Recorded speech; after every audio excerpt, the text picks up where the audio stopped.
नमस्कार, मैं हूं अतीक अंसारी और आप देख रहे हैं स्मार्ट न्यूज इंडिया। मुल्क की आन बान रहने दो, जिंदगी के निशान रहने दो। मुल्क की आन बान रहने दो, जिंदगी के निशान रहने दो और कीर्तन मंदिरों में हो प्यारे, मस्जिदों में अजान रहने दो।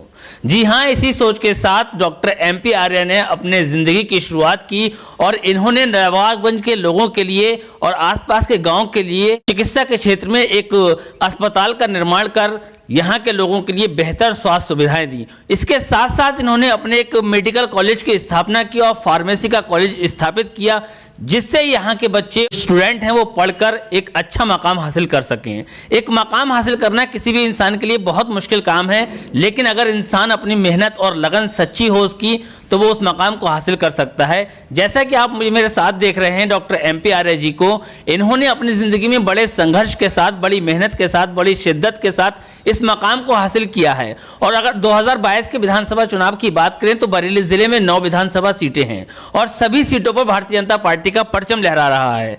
लेकिन इस बार एक बड़ी बात यह है कि डॉक्टर MP आर्य जी ने 121 नवाबगंज विधानसभा से भारतीय जनता पार्टी के टिकट से चुनाव लड़ने की तैयारी कर रहे हैं। आज ये गांव-गांव जाकर लोगों से जनसंपर्क कर रहे हैं और लोगों को अपनी तरफ आकर्षित कर रहे हैं। और लोग इनसे आकर्षित हो भी क्यों ना, क्योंकि एक लंबे समय से समाज सेवा के क्षेत्र से जुड़े हुए हैं और लोगों की सेवा कर रहे हैं। मेरे साथ डॉक्टर MP आर्य जी हैं। आज इनसे हम जानेंगे कि इनके चुनावी मुद्दे क्या हैं, क्या चुनावी रणनीति है और अब तक इनकी क्या चुनावी तैयारियां मुकम्मल हो चुकी हैं। डॉक्टर MP आर्य जी का स्मार्ट न्यूज़ इंडिया में बहुत बहुत स्वागत है। धन्यवाद आपका। जी, मैंने आपका कुछ इंट्रो देने की कोशिश की है, लेकिन मैं चाहूँगा अगर आप इसमें कोई इजाफा करना चाहें तो कर सकते हैं। ऐसा खैर कुछ नहीं है। ख़ास बात यह है कि मैं तो 1985 में नवाबगंज आया। राष्ट्रीय स्वयंसेवक संघ का काम शुरू से ही करता रहा हूँ, पहले से भी करता रहा हूँ। मेडिकल कॉलेज में संघ की शाखा लगाता था, वहाँ का मुख्य शिक्षक हुआ करता था। यहाँ आने के बाद में संघ का नगर कारवा रहा और इसके बाद में माननीय रामलाल जी की इच्छा से 2002 में भारतीय जनता पार्टी से पहला चुनाव लड़ा, जिसमें जीत नहीं सका, लेकिन सम्मान के साथ में बहुत अच्छे वोटों के साथ में दूसरे स्थान पर रहा।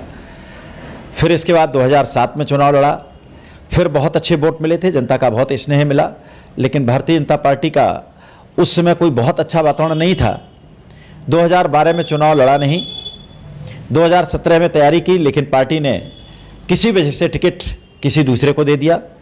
अब 2022 के लिए तैयारी कर रहा हूं, बाकी पार्टी वालों की इच्छा है। क्या लगता है सर, अगर आप नवाबगंज विधानसभा से जुड़े हुए हैं 1985 से, जैसा कि आप बता रहे हैं, तो आपको क्या लगता है कि नवाबगंज विधानसभा में कौन से वो कार्य हैं जो आज तक किसी ने नहीं किए, उन्हें आप कर सकते हैं? देखिए, खासतौर से मेरा कहना चाहिए ज़्यादातर प्राथमिकता रहती है शिक्षा और चिकित्सा। शिक्षा के क्षेत्र में यद्यपि काफ़ी उन्नति की है, नवाबगंज विधानसभा में बहुत सारे काम हुए हैं, लेकिन अभी भी व्यावसायिक शिक्षा है, चिकित्सा शिक्षा है, इनकी बहुत सारी गुंजाइश है। हमारे यहाँ के छात्र पढ़ें लिखें, आगे बढ़ें, व्यावसायिक क्षेत्र में आगे बढ़ें, आत्मनिर्भर बने, जैसे कि भारतीय जनता पार्टी की सरकार की इच्छा भी है। इसके लिए व्यावसायिक शिक्षा की बहुत आवश्यकता है। मैंने अपने स्तर से वैसे तो शिक्षा में काफ़ी काम किए हैं। सरस्वती शिशु मंदिर की स्थापना की, विद्या मंदिर की स्थापना कराने में मदद की। शिशु मंदिर का मैं व्यवस्थापक भी रहा 16-17 साल तक, नहीं बल्कि 30-32 साल तक व्यवस्थापक रहा हूँ। और इसके बाद आदर्श महाविद्यालय शिक्षा का एक डिग्री कॉलेज यहाँ पर शुरुआत की थी 1995 में, जब कोई डिग्री कॉलेज नहीं हुआ करता था। इसके बाद व्यावसायिक शिक्षा में खासतौर से चिकित्सा से जुड़ा हूँ, इसलिए चिकित्सा के क्षेत्र में विचार रखता हूँ। तो मैंने एक फार्मेसी कॉलेज, एक पैरामेडिकल कॉलेज और अब नर्सिंग कॉलेज, ये सब तैयार कर रहा हूँ, जिससे हमारे क्षेत्र के लोग व्यावसायिक क्षेत्र में आगे बढ़ें। लेकिन इसके बाद भी बहुत सारी गुंजाइश है। शिक्षा के अलावा चिकित्सा के क्षेत्र में भी नवाबगंज विधानसभा क्षेत्र में एक कोई बड़ा ऐसा अस्पताल हो जिससे हमारे क्षेत्र के लोगों को बाहर जाना ना पड़े। तो इसके लिए मेरा प्रयास रहेगा कि या तो medical college, government medical college यहाँ पर रहे, और अगर ऐसा ना हो तो कम से कम गवर्नमेंट मेडिकल कॉलेज स्तर का एक अस्पताल यहाँ बन सके, ऐसी अपनी प्राथमिकताएं रहेंगी। लेकिन एक बड़ी बात यह है कि जिस तरीके से नवाबगंज विधानसभा के लीडर हैं वो बढ़ते हुए नजर आ रहे हैं। मैं जानना चाहूँगा सर से कि किस तरीके से आप उनको मना रहे हैं और किस तरीके से अपने साथ उनको जोड़कर चल रहे हैं। मुझे लगता है कि आपका आकलन इस मामले में ठीक नहीं है। नवाबगंज विधानसभा का वोटर बढ़ता नहीं है, यहाँ का वोटर एकजुट रहता है। पिछली बार में एकजुट होकर के भारतीय जनता पार्टी को चुनाव लड़ाया था और भारतीय जनता पार्टी का विधायक बनाया था। इस बार भी लोगों की मंशा ऐसी ही है और निश्चित रूप से भारतीय जनता पार्टी का विधायक यहाँ पर बनेगा। बस हो सकता है कि पार्टी से कई सारे लोग टिकट मांग रहे हैं, जो कि उनका अधिकार भी है। जनतांत्रिक पार्टी है, किसी को भी टिकट मांगने का हक है, तो उसकी वजह से हो सकता है आपको कुछ लग रहा हो, लेकिन ऐसा नहीं है। जनता एकजुट है और एकजुट होकर के भारतीय जनता पार्टी का ही विधायक बनाएगी। अगर मान लीजिए अगर आप 2022 का विधानसभा चुनाव जीतकर एमएलए बनते हैं तो नवाबगंज में मुख्यतः से आप कौन सा वो काम कराएंगे जो जनहित में हो? अभी मैंने देखिए बहुत सारे काम आपको गिनाए थे। मैंने कहा मेरी प्राथमिकता ये रहती कि क्षेत्र का तेजी से विकास हो, बढ़िया विकास हो, यहाँ के बच्चे खूब पढ़े लिखें और आगे बढ़ें। मैं आपको थोड़ा सा इतिहास में ले जाना चाहता हूँ। 1985 में मैं डॉक्टर बनकर के यहाँ आया था और 1979 में मेरा सीपीएमटी में सिलेक्शन हुआ था। उस समय तक नवाबगंज का एक भी स्टूडेंट सीपीएमटी में सेलेक्ट नहीं हुआ था। I was the first person to be select in CPMT. और मुझे इस बात का कष्ट भी रहता था कि इस क्षेत्र के लोग पढ़ लिख कर के आगे क्यों नहीं बढ़ते हैं। खैर, शिक्षा में काफ़ी सुधार हुआ है।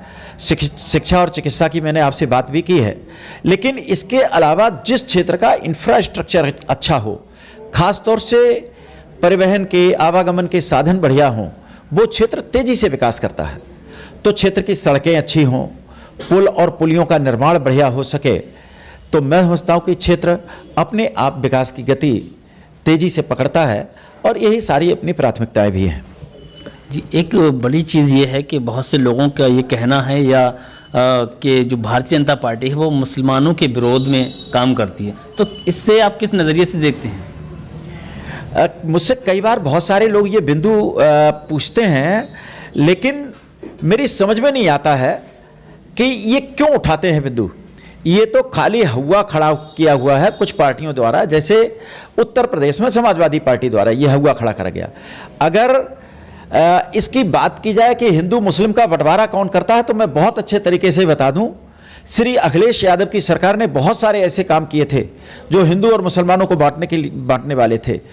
मुसलमानों के लिए आप उनकी लड़कियों को साइकिल दे रहे हैं, उनकी लड़कियों को के लिए अलग सुविधाएं दे रहे हैं, उनके स्टूडेंट्स के लिए अलग आप छात्रवृत्ति दे रहे हैं, उनके लिए अलग अलग और सुविधाएं दे रहे हैं, हज हाउस बना रहे हैं, दूसरी चीज़ें बना रहे हैं। क्या आपने हिंदुओं के लिए कुछ किया था? अगर आप दोनों में अंतर नहीं करते हैं तो सबके लिए करना चाहिए जो काम भारतीय जनता पार्टी कर रही है। भारतीय जनता पार्टी ने किसी काम में कोई बंटवारा नहीं किया। स्कॉलरशिप है तो सबके लिए है, छात्रवृत्ति है तो सबके लिए है। अगर बाकी सुविधाएं हैं, आप देख लीजिए, मुफ्त अन्न मिल रहा है, क्या केवल हिंदुओं को मिल रहा है? सारी जातियों को मिल रहा है। प्रधानमंत्री आवास हैं, मुख्यमंत्री आवास हैं, सारी बिरादरी को मिल रहे हैं।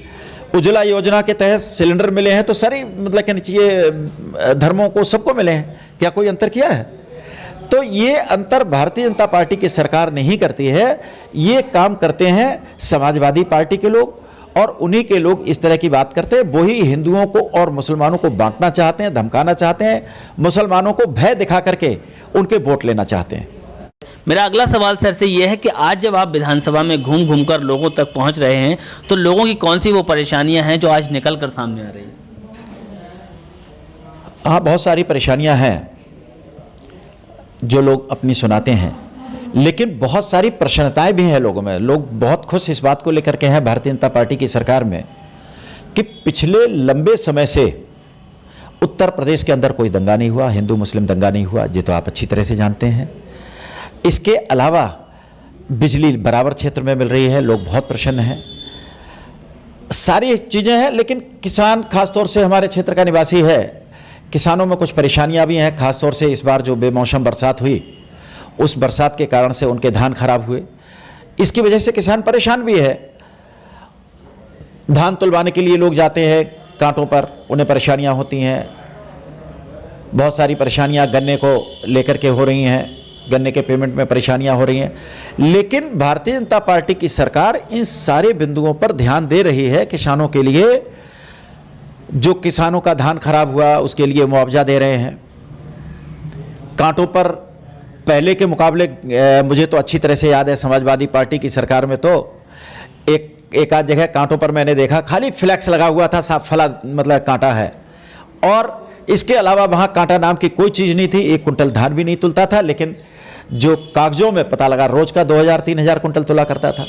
आज भारतीय जनता पार्टी की सरकार में ज़्यादातर किसानों का